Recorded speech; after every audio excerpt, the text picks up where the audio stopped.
Bonjour et bienvenue sur Allo Finance pour faire un point à la mi-séance. Paris est en passe d'enchaîner une 10e séance de repli consécutif du jamais vu depuis la création du CAC 40 en 87. Après avoir flirté avec les 3300 points dans la matinée, l'indice vedette parisien est finalement reparti à la baisse, ployant sous les craintes des investisseurs sur un éventuel double dip, c'est-à-dire une récession suivie d'une autre aux États-Unis, et la question relative aux dettes publiques en Europe avec l'envolée des taux obligataires espagnols et italiens entraîne les places boursières dans une spirale baissière infernale. Sur ce dossier, la Banque Centrale Européenne joue encore les pyromanes en annonçant qu'aucun plan de rachat d'obligations d'État, donc italiennes et espagnoles, n'était à l'ordre du jour. Dans ce contexte très tendu, les opérateurs attendent avec fébrilité les chiffres officiels de l'emploi américain après une série de statistiques plus décevantes les unes que les autres, faisant rappeler au marché que l'économie américaine est encore en convalescence. À la mi-journée, le CAC 40 est en baisse de 1,21% pour camper sous les 3300 points à 3281 points. Sur les autres places du vieux continent, la baisse perdure. Le DAX à Francfort plonge de 2,82% à 6223 points. Le FTSE à Londres s'effondre de 2,69% à 5426 points. Du côté des sociétés, Natixis est en tête du CAC 40 à la mi-journée sur un bond de 4,92% à 2,90 € après ses résultats trimestriels.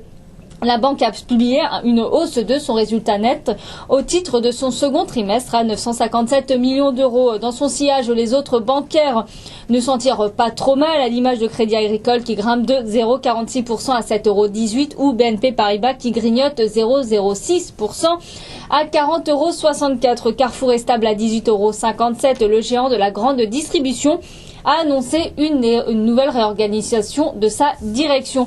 Dexia limite ses pertes et cède actuellement de 71% à 1,62 € après avoir plongé de 7,3% dans les premiers échanges ce matin. Les comptes de la banque franco-belge sont également impactés par son exposition à la dette grecque, en plus des coûts de cession de ses actifs toxiques, ce qui fait ressortir une lourde perte de 4 milliards d'euros de pertes au second trimestre. LVMH redonne 0,86% à 114,90 €. Le groupe a obtenu l'aval des autorités boursières italiennes pour son offre sur le joaillier Bulgari. Veolia Environnement réduit ses pertes et cède 0,86% à 11,50 € après son plongeon de 18% la veille suite à ses résultats trimestriels. Le HSBC a coupé son objectif de cours sur le titre pour le passer à 13 € contre 17 € précédemment, tout en réitérant son opinion à neutre sur le dossier. Les valeurs liées à l'énergie pli avec la baisse de l'or.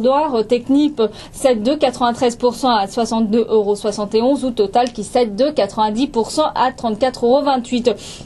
Morgan Stanley est passé de pondération en ligne sur Vallourec contre sous-pondéré précédemment avec un objectif de cours de 77 €. Le titre Vallourec est en baisse de 0,59% à 63,54 €. Sur le front des devises, l'euro reprend 0,36% à 1,4144 face au dollar et chute mais perd 0,64% à 110,98 face au yen. Le billet vert plie de 0,93% à 78,44 face à la monnaie nippone. Et sur le front du baril, le WTI perd 0,89% à 85,86 $, mais le Brent tire son épingle du jeu et progresse de 0,60% à 107,97 $. Le métal jaune bondit encore de 1,15% à 1665 $ l'once. Voilà ce qu'on peut dire à la mi-séance. À très bientôt sur Allo Finance.